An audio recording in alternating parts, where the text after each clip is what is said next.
জেলের মাঠে trailer launch, কি অদ্ভুত না? শুনে অবাক হচ্ছেন?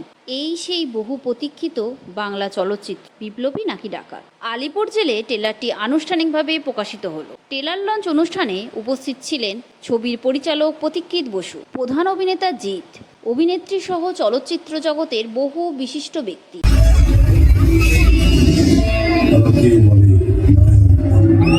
ট্রেলার প্রকাশের পর থেকেই সামাজিক যোগাযোগ মাধ্যমে জিতের এই ছবিটি নিয়ে ব্যাপক আলোচনা শুরু হয়েছে। বিপ্লবী শুধু একটি ঐতিহাসিক চলচ্চিত্র নয়, বরং এটি স্বাধীনতা সংগ্রামীদের আত্মত্যাগ, আদর্শ এবং দেশপ্রেমের এক শক্তিশালী উপস্থাপনা।